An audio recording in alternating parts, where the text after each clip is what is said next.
Abran su Biblia, por favor, en Primera de Corintios 4. Estamos cerrando a través de este capítulo un tema, uno de los temas que Pablo tiene para abordar en la iglesia de Corinto. El tema que hemos estado tratando desde el inicio de la carta es el problema de la falta de unidad, el problema de los celos, las contiendas, el problema de la división en la iglesia de Corinto. Y bueno, a manera de repaso, sabemos que la iglesia había caído en una jactancia, habían caído en un orgullo espiritual, y desde el versículo 1, Pablo de este capítulo menciona varios antídotos para combatir esta división dentro de la iglesia. Así es que nuestra charla se va a centrar en el antídoto para la división en la iglesia de Corinto. En este capítulo 4, Pablo presenta algunos argumentos que se unen a otros que se presentaron en el capítulo 3, que nos hablan de argumentos sólidos, principios bíblicos que combaten la falta de unidad, la división en la iglesia. Así es que te voy a invitar a que abras tu Biblia en 1 Corintios 4. ¿Cuántos estamos ahí ya? ¿Sí? Yo sé que está haciendo calor, sé que ya se nos quitó, como dijo el hermano Roberto la semana pasada, que en Morelia ya había llovido porque eran menos pecadores, ¿verdad? Entonces yo ayer estaba, ay Señor, gracias por perdonarnos, ya llovió, ya se nos quitó lo pecador. Así es que, bueno, pues la buena noticia es que ya cayó agua. Esperemos que ya vengan bien esas lluvias para que puedan refrescarnos un poco. Y debido a que pues está evaporando un poquito esta poca agua que cayó, te voy a pedir paciencia. Así es que, ¿por qué no pellizcas al que está a tu lado, así amablemente? Dile, despiértate, no te me vayas a dormir. ¿No quiere? No, imagínate. Entonces, si no quiere, no te vaya a regresar otro peor. Bueno, vamos a leer los primeros 7 versículos de 1 Corintios 4. ¿Ya estamos ahí? ¿Cómo están animados hoy? ¿Sí están despiertos? ¿Sí? Eso es bueno. Que todo hombre nos considere como servidores de Cristo y mayordomos de los misterios de Dios. Ahora bien, lo que se requiere de los mayordomos es que cada uno sea hallado fiel. Para mí es poca cosa el ser juzgado por ustedes o por cualquier tribunal humano, pues ni siquiera yo me juzgo a mí mismo. No tengo conocimiento de nada en contra mía, pero no por eso he sido justificado, pues el que me juzga es el Señor. Así que no juzguen nada antes de tiempo, hasta que venga el Señor, quien a la vez sacará a la luz las cosas ocultas de las tinieblas y hará evidente las intenciones de los corazones. Entonces tendrá cada uno alabanza de parte de Dios. Versículo 6. Hermanos, todo esto lo he aplicado a mí y a Apolos como ejemplo por causa de ustedes, para que aprendan en nosotros a no pasar más allá de lo que está escrito, y para que no estén inflados de soberbia, favoreciendo al uno contra el otro. Versículo 7 y último. Pues, ¿quién te concede alguna distinción? ¿Qué tienes que no hayas recibido? Y si lo recibiste, ¿por qué te jactas como si no lo hubieras recibido? Inclina tus ojos ahí donde tú estás, por favor, tu cabeza, y cierra tus ojos. Padre, gracias por tu iglesia. Gracias, bendito Dios, por esta ciudad, Señor, en la cual nos has permitido plantarnos. Padre, bendice esta iglesia y tu iglesia en esta ciudad. Padre, llévanos en unidad, llévanos en una actitud de humildad. Quita toda división, quita todos celos, quita toda jactancia, todo orgullo que nos separa. Padre, que podamos caminar en amor. Padre, que podamos caminar en una unidad, Señor, entendiendo que somos servidores, que somos administradores, que somos simplemente, Señor, esos vasos y medios por los cuales tú decidiste manifestarte a los que no te conocen. En el nombre de Cristo Jesús, amén. Bueno, pues ya hemos escuchado la semana antepasada, en el capítulo 3, Dani nos estuvo compartiendo que la división o la arrogancia espiritual en estas personas que vivían en esta ciudad de Corinto, que perseguían la elocuencia, que perseguían el aplauso de los hombres, pues era cosa de niños, era cosa de carnales, eso era cosa de personas inmaduras, ¿sí? Nos estuvo hablando acerca de que esto no edifica la iglesia, eso no ayuda a la iglesia, eso no hace madurar la iglesia. Así es que si tú eres una persona que es orgullosa, si eres una persona que está jactándose de ciertas cosas, es mejor que lo entendamos de esta forma. No es bueno ser orgulloso. ¿Por qué? Porque eso es para los inmaduros, porque eso es para los que no han alcanzado la madurez, porque eso es para los que no se han desarrollado en un carácter como al que Cristo le agrada. Así es que nadie va a querer ser orgulloso de hoy en adelante, ¿verdad que no? No, ¿por qué? Porque Pablo lo dice bien claramente aquí en el versículo 7, que ni el que plante es algo, ni el que riegue es algo. ¿Sí? No hay una distinción dentro de los miembros de la iglesia de Cristo. ¿Sí? Él dice Pablo en el versículo 8 que el que planta y el que riega son, ¿qué? Una misma cosa. Somos iguales delante de Dios, sí, con diferentes funciones, sí, con diferentes responsabilidades, sí, con diferentes áreas en las cuales estamos sirviendo al Señor, sí, pero somos iguales. Dile a tu vecino, somos iguales. No hay una diferencia entre tú y él. El Señor nos ha dado diferentes capacidades, diferentes talentos. Entonces Pablo en el versículo 9 también dice que todos somos colaboradores de Dios. ¿Sí? En ese sentido, todos participamos y trabajamos con un propósito. ¿Cuál propósito? Que el reino de Dios sea establecido, ¿sí? Que el carácter de Cristo sea perfeccionado en nosotros. Sí, esa es la voluntad de Dios, es el propósito de Dios para nosotros. Así es que dice el versículo 21 del capítulo 3. También estuvimos hablando que ninguno se debe de gloriar en los hombres. Y esas cosas son vanas, esas cosas no te van a edificar en nada. Y bueno, vamos, es como una pérdida de tiempo, ¿sí? Así es que no perdamos más el tiempo tratando de buscar la aprobación de los hombres. Eso es lo que estaba diciendo Pablo. Ahora, en el capítulo 4 nos presenta 5 principios más para poder nutrir a la iglesia, poder nutrir a la comunidad cristiana en cuanto a qué hacer cuando se levantan celos o divisiones o contiendas. Nos da el antídoto para poder atacar este tipo de actitudes dentro de la iglesia. ¿Alguien ha batallado con el orgullo?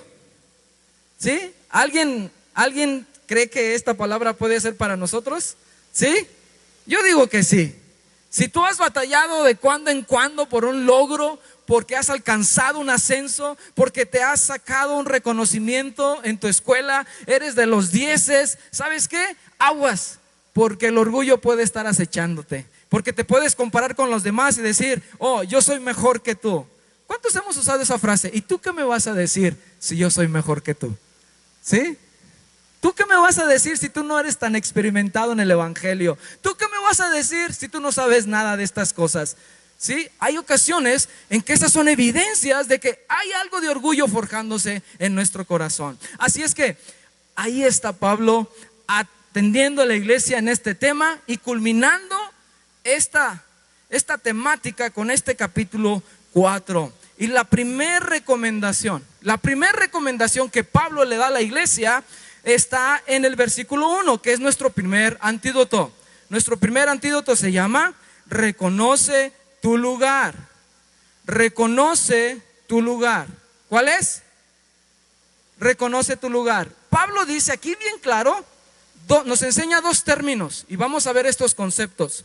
Pero Pablo nos enseña que al reconocer nuestro lugar debemos de entender 2 cosas. ¿Cuáles son esas 2 cosas? Número 1, dice el versículo 1 del capítulo 4, que todo hombre nos considere como, ¿cuál es esa palabra que se usa ahí?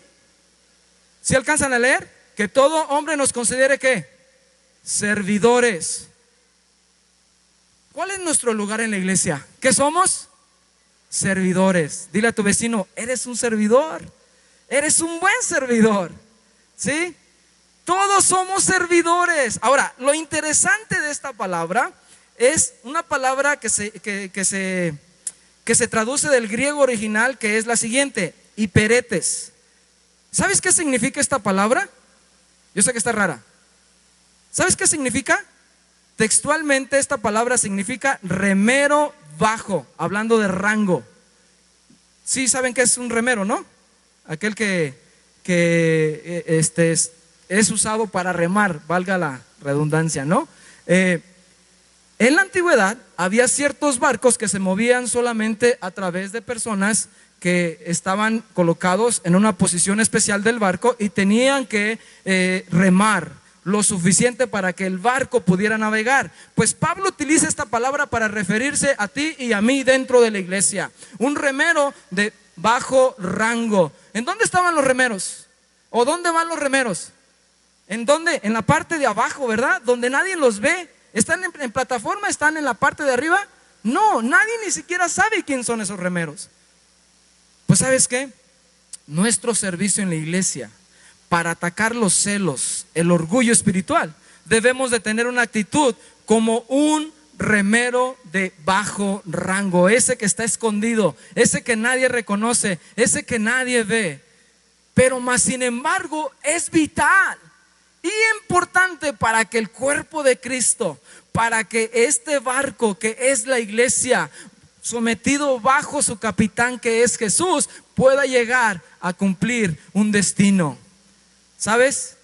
Es como el entender y comprender que el Señor me ha llamado a hacer algo, sabiendo que mi única satisfacción es decir, estoy sirviendo como el Señor me llamó a servir. ¿Sí? Hay algo que tú y yo debemos ser y hacer, es ser como estas personas que están dispuestas a ser remeros, aunque nadie nos vea.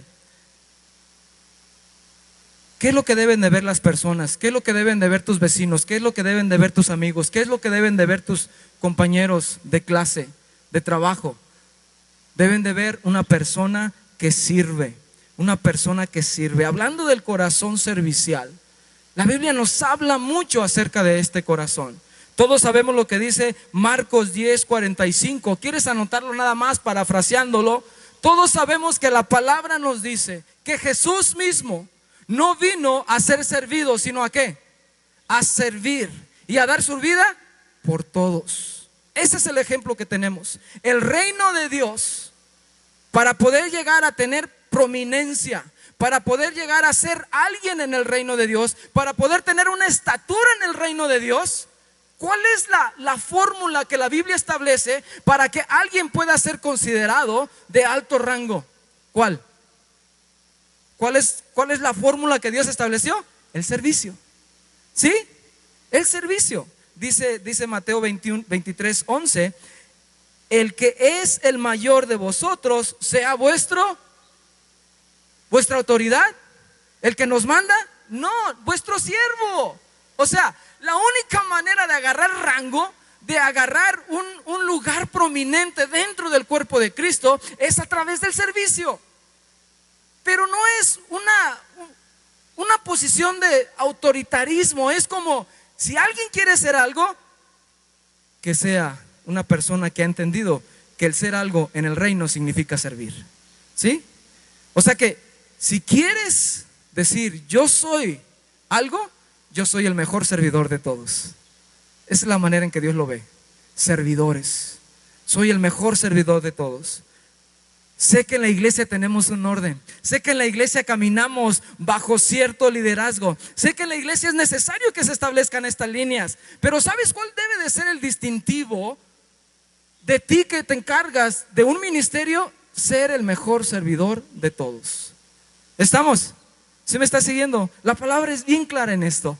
La palabra nos lleva a que seamos serviciales. Nos lleva a un corazón servicial. En otras palabras, agarra tu remo y ponte a hacer lo que el Señor te mandó a hacer. Allí donde nadie te ve, ahí donde no recibirás aplausos, hazlo, pero hazlo de corazón, entendiendo que eres parte de la iglesia de Jesús. Un remero bajo. No suena muy atractivo, ¿verdad que no? No suena atractivo. ¿Por qué? Porque vengo de una vida donde siempre busqué el aplauso. Porque vengo de una vida y un contexto donde siempre me gustó que me reconocieran mi trabajo. Porque siempre vengo batallando con estas partes de que cuando yo hago algo nadie lo nota, nadie se fija. ¿Cuántos llegamos así? ¿O cuántos estamos así muchas veces? Ah, ¿viste? Ni siquiera se dio cuenta que barrí. Ni siquiera se dio cuenta que organicé ese tiradero que tenían ahí. ¿Cómo es posible? ¿Cómo es posible que no me reconozcan el hecho de que yo siempre llego temprano?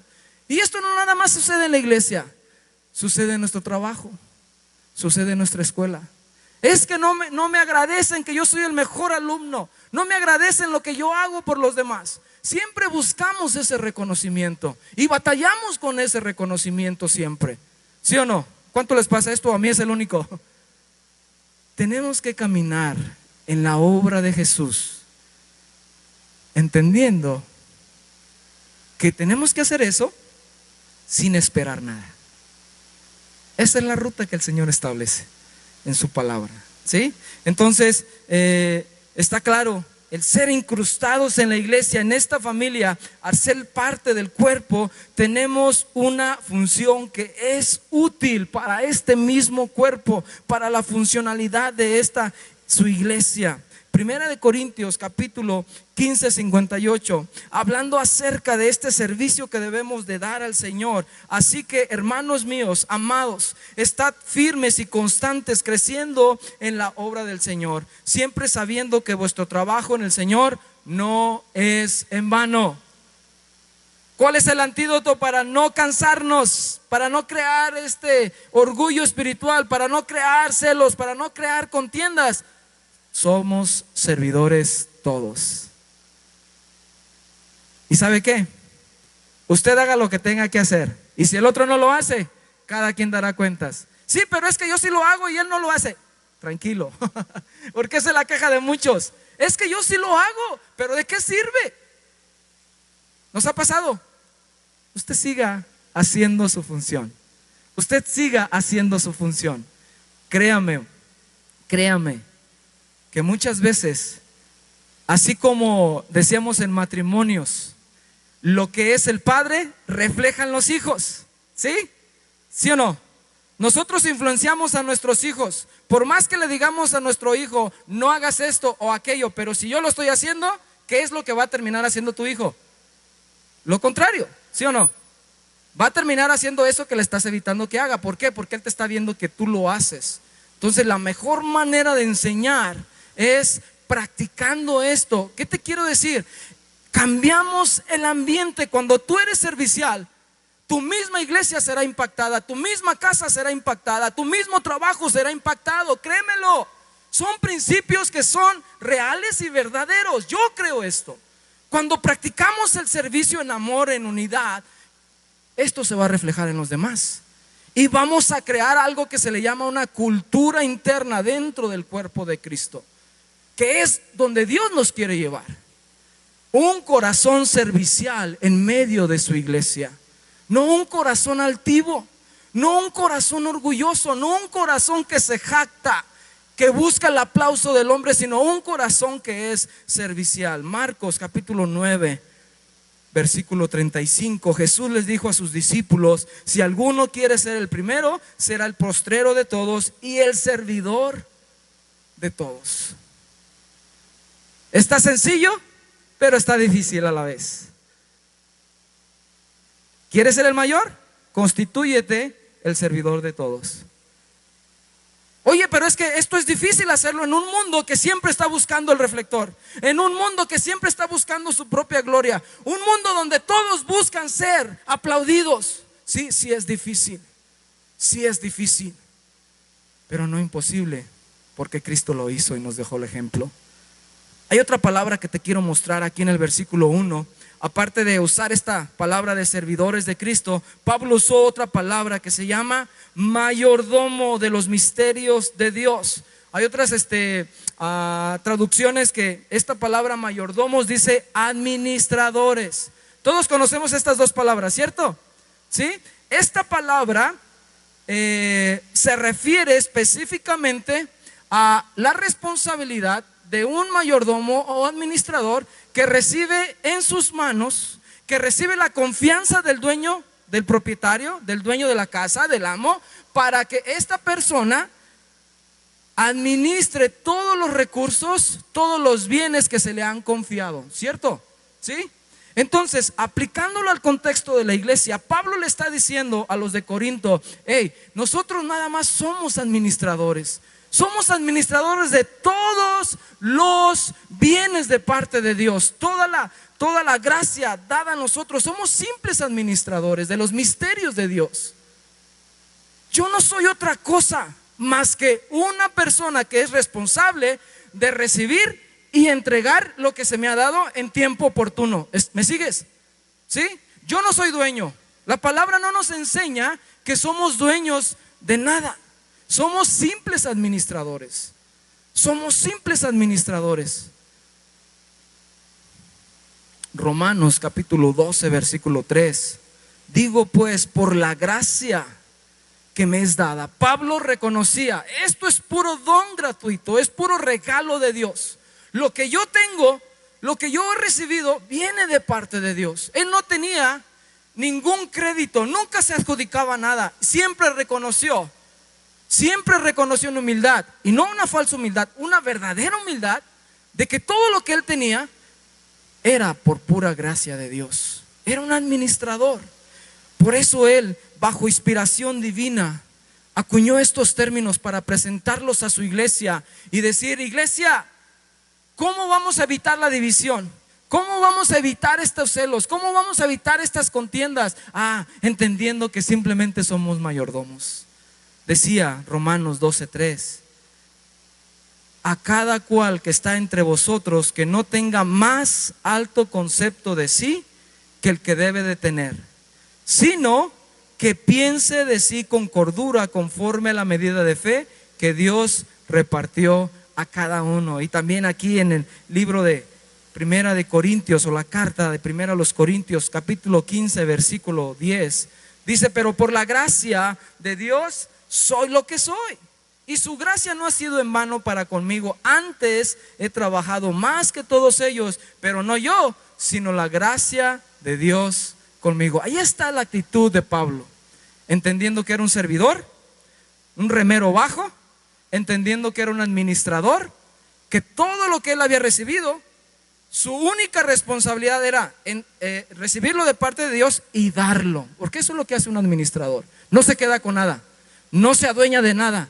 no dice esto es mío, porque siempre reconoce que es de su amo o de su dueño. ¿Cuántos de nosotros nos olvidamos de estas cosas?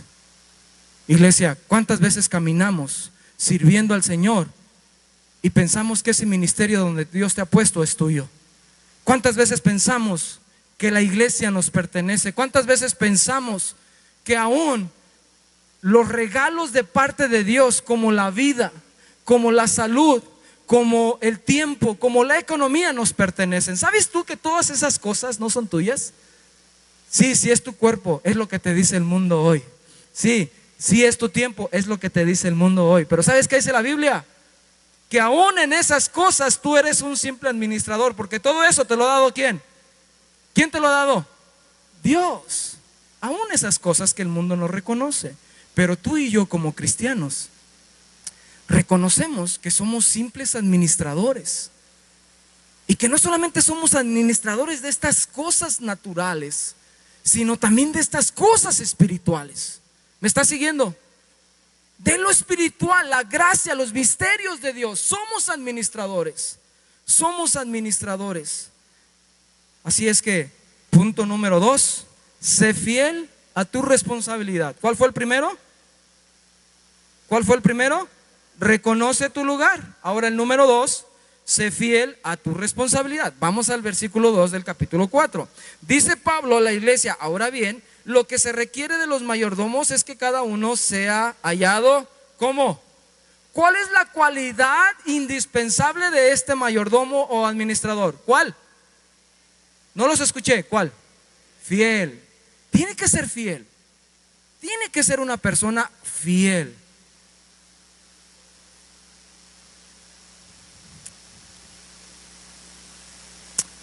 Si tú te pudieras evaluar ahorita, ¿te has considerado fiel con tu tiempo hacia Dios?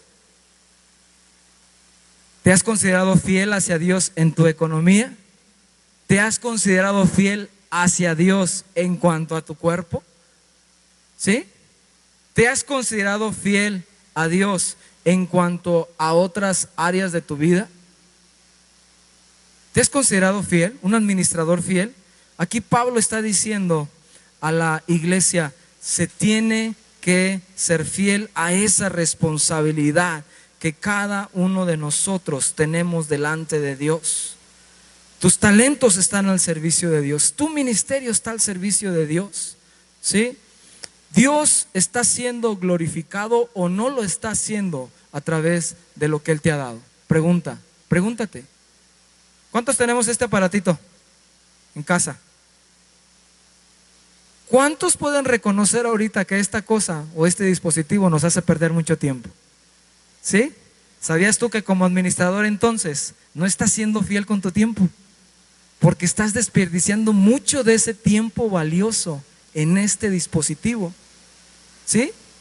Papás, por favor, ¿quieres que tu hijo se entretenga? No le des un celular, por favor.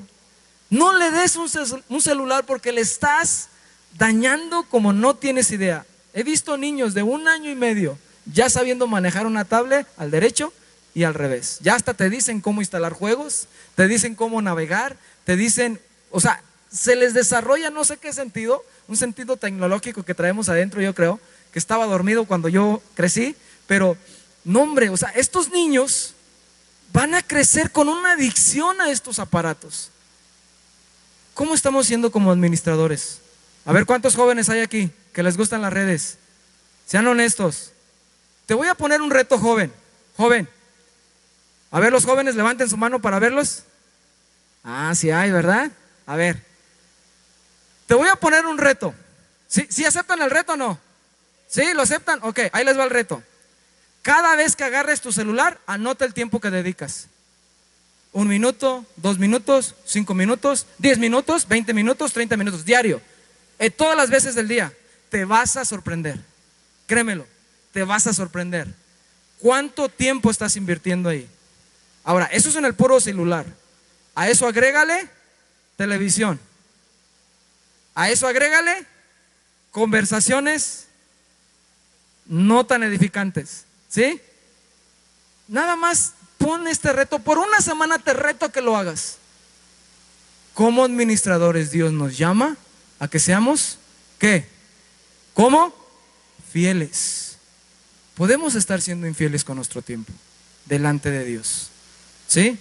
Así es que 1 de Pedro capítulo 4 versículo 10 nos dice, cada uno según el don que ha recibido, ministrelo a los otros como buenos administradores de la multiforme gracia de Dios. Sí, entonces punto número 2, sé fiel a tu responsabilidad. ¿Cuál responsabilidad? Soy un simple administrador y yo voy a hacer lo mejor posible con mi tiempo. Voy a hacer lo mejor posible con mis talentos. Voy a hacer mi buena función en mi trabajo. Voy a buscar la excelencia en la escuela. Voy a sacar puros 10. ¿Pero por qué? Porque estoy siendo diligente. Estoy siendo un buen administrador. Voy a ser el mejor empleado del mes. Voy a ser el mejor hijo de casa. Voy a ser el mejor vecino. ¿Por qué? Porque eso es ser diligente. ¿Sí? Eso ayuda en medio de la vida cotidiana para mantener la unidad. Punto número 3, no juzgar antes de tiempo. Dice el versículo 3. Pablo habla un poco fuerte aquí a la iglesia y dice lo siguiente: para mí es poca cosa el ser juzgado por ustedes o por cualquier tribunal humano. O sea, Pablo estaba diciendo, no me importa lo que ustedes digan, ¿sí? Porque los corintios habían entrado en un ambiente donde les importaba más lo que los demás opinaban acerca de sí mismos que Dios mismo, ¿cierto? Entonces Pablo le dice, a ver, a mí no me importa lo que ustedes digan, ¿sí? Quizás es un poquito grosero, se oye altisonante este argumento, pero él sigue y continúa diciendo, Pues ni siquiera yo me juzgo a mí mismo. No tengo conocimiento de nada en contra mía, pero no por eso he sido justificado. Pues el que me juzga es el Señor. Así que no juzguen nada antes de tiempo, hasta que venga el Señor, quien a la vez sacará a la luz las cosas ocultas de las tinieblas y hará evidentes las intenciones de los corazones. Entonces tendrá cada uno alabanza de parte de Dios. Tercer punto, repito, no juzgues antes de tiempo. ¿Qué va a mantener la unidad en la iglesia? El no establecer un juicio antes de tiempo. Y Pablo argumenta 3 juicios que existen. ¿Cuáles son estos 3 juicios? Lo que los demás piensan de mí, lo que yo pienso de mí mismo y lo que Dios, ¿cuál es el tercero? Lo que Dios piensa de mí. ¿Cuál debe de tener mayor peso? ¿Cuál? El de Dios. ¿Por qué? Cuando yo entiendo y comprendo, iglesia, escúchame, cuando yo entiendo y comprendo que Dios conoce las intenciones del corazón y que vendrá un día donde seremos juzgados y Él sacará todas las cosas ocultas, Él va a sacar todo lo que yo soy. Dice la palabra que Él abrirá los libros y en esos libros saldrá todo lo que yo hice. Día por día, segundo por segundo, lo que yo miré, lo que escuché, lo que hablé, lo que actué, todo va a salir ahí. Y el Señor lo va a juzgar. ¿Sí? Y todo eso va a salir a la luz. Entonces lo que Dios me está diciendo es, no juzgues antes de tiempo, porque si tú crees que lo que los demás dicen de ti importa, espérame, eso no es suficiente o no te va a dar nada eterno. Lo que tú pienses acerca de ti mismo tampoco es suficiente. ¿Cuántos de nosotros pensamos que estamos bien cuando no lo estamos? Yo levanto la mano. Así que no importa lo que yo piense acerca de mí, importa lo que Dios dice de mí. Lo que Dios dice de mí. Porque Él va a sacar a la luz las cosas y Él va a juzgar todo. ¿Qué va a ayudar a mantener la unidad? El no juzgarnos antes de tiempo. ¿Por qué? Porque el que juzga de una forma correcta es solamente ¿quién? El Señor. El Señor es el único que puede juzgar de una forma correcta. ¿Por qué? Porque Él conoce las intenciones de tu corazón. Él sabe con qué intención estás haciendo las cosas. Muchas personas hacen buenos actos, hacen donaciones a fundaciones de ayuda o de obra social, pero no con el fin de glorificar a Dios. ¿Lo hacen para qué? Para que digan, mira, qué dadivoso, qué generoso. Todo es deducible de impuestos, pero en realidad les gusta que se les reconozca delante de los hombres. ¿Debemos de centrarnos ahí como iglesia? ¿Debemos de caminar de esa forma como cristianos? ¿Debemos de caminar importándonos que nos preocupe más lo que los demás piensan de nosotros que lo que Dios dice acerca de nosotros?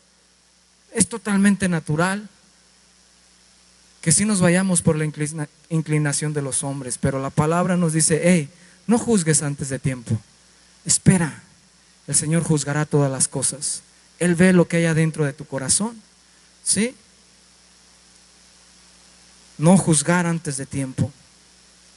Segunda de Corintios 10:18, porque no es aprobado el que se alaba a sí mismo, sino aquel a quien Dios alaba. Colosenses 3:23, y todo lo que hagáis, hacedlo de corazón como para el Señor y no para los hombres.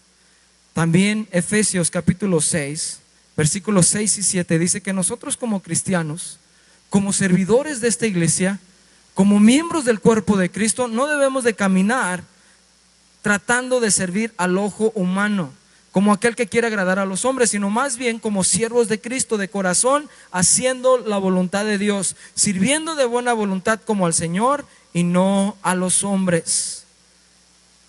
No a los hombres. Ok, bueno, este es el punto número 3. Ahora el punto número 4. Vamos a leer el versículo 6. Hermanos, todo esto lo he aplicado a mí y a Apolos como ejemplo por causa de ustedes, para que aprendan en nosotros a no pasar más allá de lo que está escrito y para que no estén ¿Cómo dice ahí? ¿Cómo dice esta traducción? No os envanezcáis. Esta traducción dice inflados, que es lo mismo de soberbia, favoreciendo al uno contra el otro. ¿Cuál es el cuarto principio o consejo que da Pablo para combatir la falta de unidad o la división? No te infles. Dile a tu vecino, no te infles. Díselo fuerte, con convicción. Dile, hey, no te infles. Te me estás inflando mucho. Ya bájale 2 rayitas. Puede pasarte algo muy doloroso. ¿Sí? No te infles. ¿Saben qué? Hay una verdad aquí. La Biblia dice que el orgullo es como eso que puede entrar a nuestro corazón y nos puede ir inflando, así como Mari está inflando este globo. Sabemos que este globo tiene una capacidad, pero si el orgullo no lo detienes, puede hacer eso de tal manera que algo va a pasar con ese globo. ¿Sí? Ahora, ¿alguien quiere estar cerca de un globo que está a punto de estallar? No. Wow, este aguantó mucho, el otro no aguantó mucho. ¡Ay! No se asusten. Esto es una terapia para que se me despierten. ¿Qué le pasa a la persona orgullosa? ¿Qué le pasa? Va a explotar. No te infles, hermanito de orgullo. Puedes explotar como este globo. ¿Saben ustedes el golpe que produce este globo si le pones la mano y te golpea el plástico que sale con esa fuerza? ¿Sí? ¿Sabes qué? Yo creo que una persona orgullosa provoca un daño mucho mayor en muchas personas. El orgullo puede estar haciendo que tú afectes a personas en tu casa, donde tú no aceptes corrección alguna, que no te conozcan como una persona inflada, envanecida, que no te conozcan como un vecino engreído, que no te conozcan como una persona que eres orgullosa, que como hijos de Dios nos conozcan como personas humildes. Amén. Es un reto, sí. Es necesario, sí. La palabra nos enseña que no debemos de estar inflándonos, no debemos de caer en esta actitud. Y Pablo nos da 3 preguntas que te van a mantener en un orgullo en su nivel apropiado o sano, ¿sí? Nos va a dar estas 3 preguntas, esa firmeza, nos va a anclar en la tierra para que no te levantes, para que no agarres vuelo, para que no te me eleves, pues. Así es que, ¿cuáles son esas 3 preguntas? Pablo aquí está diciendo en el versículo 7, ¿quién te concede alguna distinción? O sea, ¿de qué es de lo que te crees, pues? A ver, ¿que eres muy inteligente? ¿Que eres muy sabio? ¿Que eres muy bueno para chambear? O sea, ¿qué es lo que presumes? Dime, ¿qué es lo que presumes? Yo sé, todos aquí podemos tener cosas buenas, y es bueno y es necesario. Y tenemos que entender esto, que somos buenos, pero no para ser presunciosos. Escuchen, la palabra de Dios no está en contra de reconocimientos, no está en contra de un diploma, no está en contra de premios, está en contra de un corazón que ve esos premios y los atesora para sí mismo y dice: qué bueno soy. ¿Sí me están siguiendo? ¿Sí? Eso es lo que la Biblia te está advirtiendo. En el contexto de la iglesia, eso puede provocar problemas. Qué bueno eres para tocar, qué bueno eres para cantar, qué bueno eres para predicar, qué bueno eres para enseñar. A ver, espérame. Todo esto lo hemos recibido y es para el Señor. No permitas que ese orgullo te llene. Qué bueno eres para cocinar, qué bueno eres para dirigir esto. Oh, tú tienes mucho talento. Sí, todo ese talento hay que seguirlo desarrollando y ser los mejores, pero nunca permitas que ese orgullo te abrace, porque te va a pasar ¿qué? Vamos a explotar. Ahora, hay una realidad acá, que cuando nosotros permitimos el orgullo en nuestras vidas, hay un crecimiento que se detiene. La persona humilde siempre tiene algo que aprender, ¿sí o no? Una persona que es humilde, la contraparte de orgullo, una persona que no es envanecida, siempre va a decir: ah, qué bueno que me dices eso, ah, voy a aprender de eso. Una persona que es humilde siempre está aprendiendo. Pero una persona orgullosa dice: no, pues tú no tienes nada que decirme. Entonces hay un crecimiento que se está deteniendo, ¿sí? No, yo nada más escucho a los buenos predicadores. A estos predicadores no, es que ellos no saben predicar. Era lo que estaba sucediendo en la iglesia de Corinto. ¿Sabes que eso es una señal de orgullo? ¿Sí sabes? Dios dice, no seamos inflados, no nos inflemos en eso que el Señor nos ha entregado. Sí, tenemos que desarrollar cada vez más esa capacidad, pero nunca permitir que el orgullo nos gane. ¿Por qué? Porque soy un servidor, soy un administrador de esto y necesito no juzgar a los demás, necesito no inflarme en medio de todo esto. Y eso va a mantener la unidad en la iglesia. Eso nos va a mantener unidos, nos va a mantener apoyándonos unos a otros, nos va a mantener siempre con esa disposición y no sentir que es una pérdida de tiempo invertir en otros. ¿Por qué? Porque aún esos otros, un niño te puede enseñar muchas cosas, ¿sabías? Un niño te puede decir cómo predicar bien. ¿Por qué? Porque un niño te va a enseñar esa humildad. Te va a decir cosa muy sencilla, pero que nace de un corazón sencillo delante de Dios. Entonces, si tú eres una persona que no está dispuesto de aprender del más pequeño, aguas, aguas. Hay una señal de altivez en tu corazón. Aguas con ese corazón.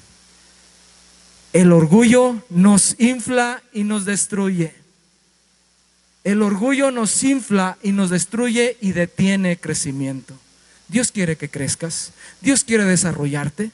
Dios quiere hacer de ti un buen siervo. Dios quiere hacer de ti un buen maestro. Dios quiere hacer de ti un buen predicador. Dios quiere hacer bien de ti una persona que refleja la gloria de Jesús donde quiera que va.